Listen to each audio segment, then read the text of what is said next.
Good morning, Mr. President. My name is Thomas Manning, and I live in the city of Pomona, California. I'm an employee of the largest child welfare system in the nation, the Los Angeles County Department of Children and Family Services. Right now, it is an agency that is failing to provide adequate protection for the foster care children that we have jurisdiction over. As you know, there are over 500,000 children who are in foster care. That means they're in various foster care homes or group homes.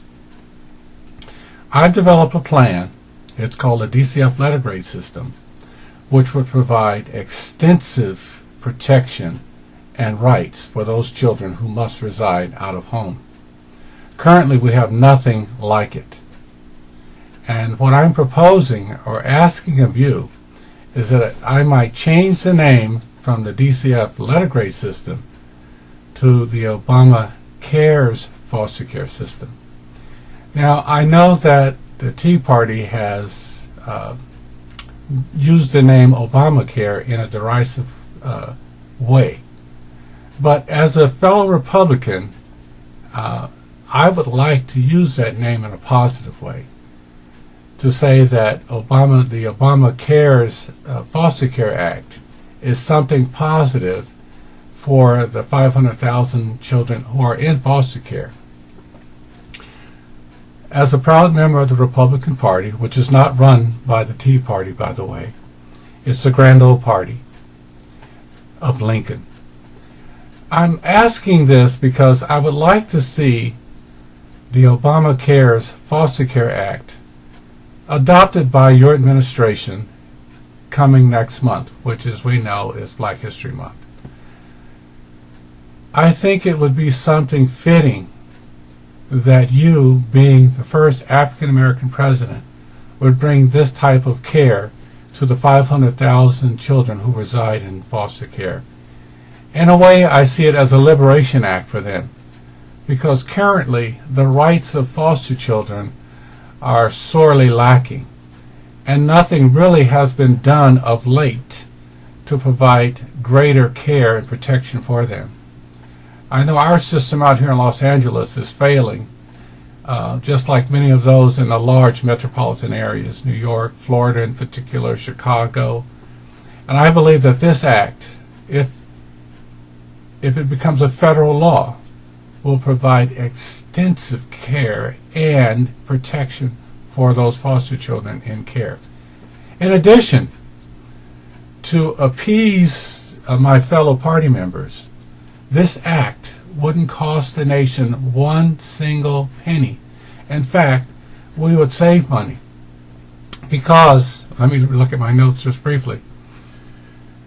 This act, it's a performance-based program, meaning that if the providers fail to provide the services that the contract calls for, then they will not be paid at the full level as they're currently being paid. Here in California, we have what we call the restaurant letter grade system. And each restaurant is graded A, B, C, and D. That letter grade is prominently displayed on the front of every restaurant. It's a requirement in the County of Los Angeles, so that the public knows immediately how that restaurant is faring with the public health laws and regulations of the state of California. Now, of course, you want to see an A on the restaurant, and you can go in there and eat well without worry. I would like to see that same letter grade system expanded to the foster care system. Every foster home, every group home would be graded A, B, C, or D. And that grade would have to be displayed prominently, so that we who must place children in these facilities will know immediately the care and the concern that's going to be given them in the care of these particular facilities. There's much more to the Obama Cares Foster Children Act. It's a business-based model. It's a paradigm shift from what we know today in child welfare. Gone are the days of the mom and pop providing foster homes to children. Today, these are multi-million-dollar nonprofit businesses providing the bulk of the care for the over 500,000 children who receive that care. So we must treat them as a business because they act like a business. They're very profitable. The proprietors of these organizations make millions and millions of dollars a year. Personal salaries, sometimes it's a pass as yours, sir. So, I would be honored if you would allow me to adopt the name Obamacare's Foster Care Act for this bill. And sir, I would ask that you would implement it with an executive order so that every state would have the Obamacare's Foster Care Act in place. On a personal note, sir, Black History Month, of course, one of my heroes is W.B. Du Bois and Dr. Martin Luther King. W. Du Bois, I wanted to follow him and go to the Harvard University as you attended. That didn't happen for me. But I think God had something better in mind for me. I had a chance to attend one of the finest universities in the country, California Baptist University, located in Riverside, California. My graduate work was done at the University of Southern California. Again, I believe one of the finest institutions in the country. So things work well for me. And my daughter just graduated from the University of Southern California. So, I believe that education is the way out.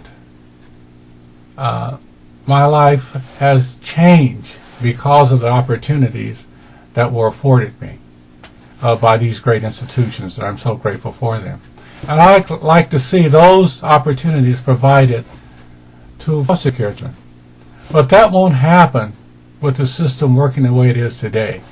I'd like to see a change, sir, and I hope that this month, next month, Black History Month, that you will implement the Obamacare's Foster Care Act. This year each year I take a motto, and this year I've taken one from Dr. Martin Luther King. It says, "Our lives begin to end the day we become silent about things that matter." There's too much silence in our nation. We're not speaking loudly enough about the things that matter. So I'm coming to you speaking loudly about something that I believe passionately about, and that is saving the foster children that I work so diligently for with my colleagues to try and do. The Obamacare's Foster Care Act will go a long way in providing the needed care. So, sir, I would be honored if you would allow me to adopt that title, and the children would be saved if you would implement the act. Thank you.